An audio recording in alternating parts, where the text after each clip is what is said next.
Now, I know we face challenges in our entire political system, and those challenges are not limited to one political party. There are politicians from both parties who are more interested in serving themselves and their own interests than they are about serving the needs of the American people.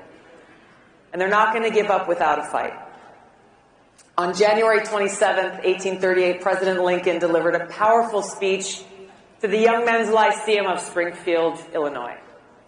And he said, quote, "At what point then is the approach of danger to be expected?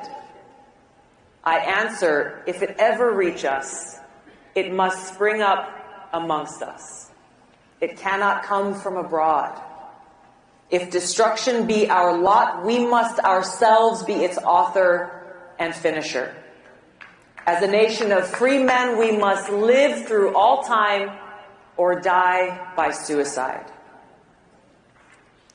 The choice before us is clear. Freedom isn't free. We can't lose sight of what we can accomplish when we, the people, stand together on the foundational principles that this country was built on. A free people with the right to life, liberty, and the pursuit of happiness. We must protect free speech of all Americans. We must stand against those who'd rather censor, cancel, and smear rather than engage in honest debate as our founding fathers did.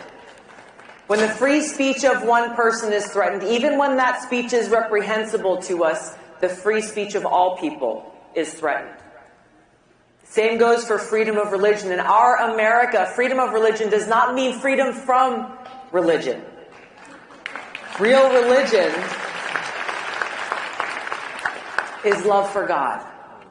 It's not attached to any one religious sect or label or another. Our government must respect our freedom to worship and express our faith, express our love for God as we choose.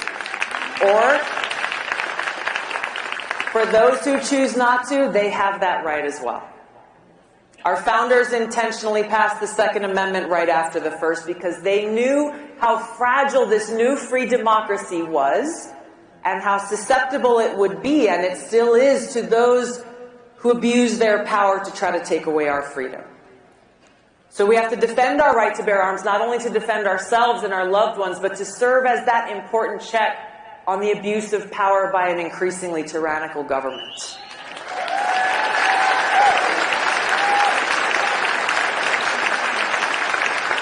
We must stop the bipartisan warmongers of Washington who constantly beat their war drums, who have pushed us to the precipice of World War III and a nuclear catastrophe. Now, President Eisenhower warned us clearly in his farewell address about these people, those in Washington who bend the knee to their bosses in the military-industrial complex and then shrug their shoulders and look the other way at the costly, damaging, and potentially catastrophic consequences of their decisions, the cost that every one of us pays.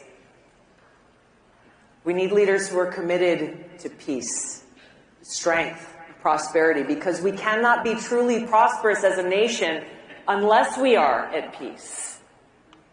Unfortunately, war is sometimes necessary to defeat those who threaten the safety, security, and freedom of the American people. And as a soldier serving now for almost 21 years in our military and still serves today, I know this firsthand. But I also know that war must always be a last resort after all other avenues have been exhausted.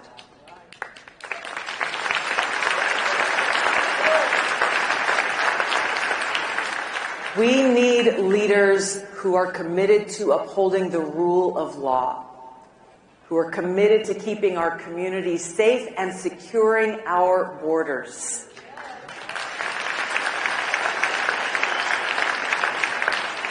In our America, we must come together inspired by love.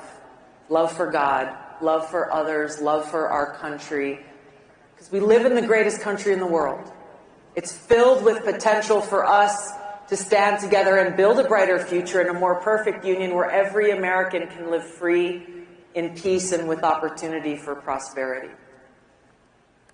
To make this future a reality, we must not only come together in spaces like this with our brothers and sisters who agree with us, we also have to reach out to those who we may not agree with on every issue, but who love this country as we do and who are just as frustrated with those abusing their power as we are, whether they're Democrat, Republican, Independent, or Libertarian. We must stand together as fellow Americans who cherish peace and freedom, cherishing our commitment to save our country and defend our republic. Those in power in America today are leading this great nation toward the suicide Abraham Lincoln warned of.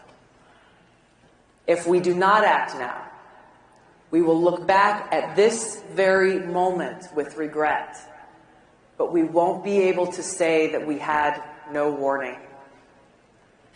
By God's grace, we are free and we will remain free. God bless you all. God bless America. Let's go and save our country. Thank